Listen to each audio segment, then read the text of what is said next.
paz do Senhor, irmãos. Eu sou o Ivan, estou aqui com vocês para mais um vídeo da nossa série de devocionais da comunidade Salem. E hoje eu quero continuar lendo com vocês mais um versículo aqui no capítulo 5 de Mateus. Vamos ler o versículo 4 na segunda bem-aventurança de Jesus no Sermão da Montanha, tá? O versículo diz o seguinte: bem-aventurados os que choram, porque eles serão consolados. E aqui Jesus está cometendo uma aparente contradição, porque se bem-aventurados são mais do que felizes, são aqueles que têm uma alegria, uma felicidade abundante, perpétua, ele está falando, felizes são os que choram, ou então felizes são os infelizes. Então parece que Jesus comete uma contradição, mas a gente vai ver que não há contradição nenhuma, porque o choro no qual o Senhor Jesus se refere aqui não é um choro qualquer, não é um choro por qualquer coisa. Jesus não está falando bem-aventurados são os que choram, porque perdeu algo valioso, porque perdeu um bem material. Jesus não está falando bem-aventurados são os que choram porque você se emocionou assistindo um filme, uma série, e você derramou lágrimas por aquilo. Não. O choro que Jesus está falando aqui é um choro por uma tristeza profunda, um choro por uma amargura profunda no seu interior, na sua alma. E a gente vai entender aqui, lendo alguns versículos na palavra do Senhor, que tipo de choro é esse? Quando que a palavra do Senhor nos fala que nós devemos chorar? Qual choro é justificável pela palavra do Senhor para a vida de um cristão? Então, eu quero, sem perder mais tempo, ir com vocês para o livro de Joel. Joel no capítulo 2, tá? Nós vamos ler 2 versículos aqui. E o profeta Joel profetizou num tempo onde o reino de Israel tinha sido assolado por uma praga, tá? De insetos que devastou as plantações deles. E não somente as plantações foram totalmente destruídas, mas os celeiros deles, onde eles guardavam as sementes para as próximas plantações, foram destruídas, jogando aquele povo na pobreza, na miséria e na fome. E o profeta Joel, se você ler o versículo dele, ele vai falar que esse não é o maior mal que estava para acontecer com aquele povo. Isso daqui era só um sinal daquilo que ia acontecer com o povo. Assim como as plantações foram destruídas, o povo, a nação seria destruída. E isso por causa do pecado deles. Agora nós vamos para o texto, a gente vai ler o versículo 12 e depois o versículo 17.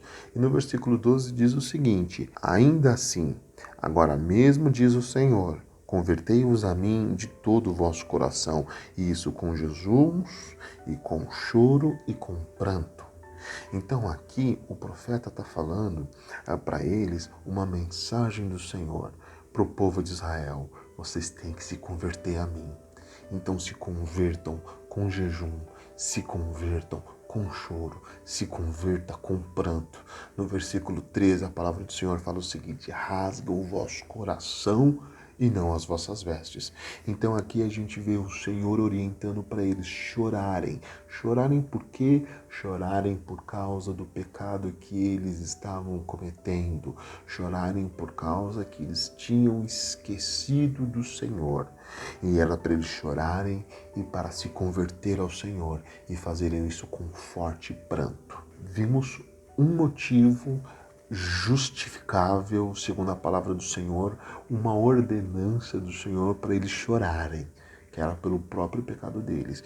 Mas no versículo 17 tem uma outra justificativa bíblica para o choro, que é o seguinte: chorem os sacerdotes, ministros do Senhor, entre o alpendre e o altar, e digam: poupa o teu povo, ó Senhor, e não entregues a tua herança ao pobre. O versículo depois ele continua, mas nós já vemos que o choro aqui não é por si próprio e pelo seu próprio pecado, mas pelo povo e pelos pecados do povo, pela nação e pelos pecados da nação, pela sociedade e pelos pecados da sociedade. Então nós vemos aqui em Joel 2 que o Senhor exorta o povo a chorar por si e pelos seus pecados, mas chorar pela nação e pelos pecados da nação. Nós devemos ser intercessores.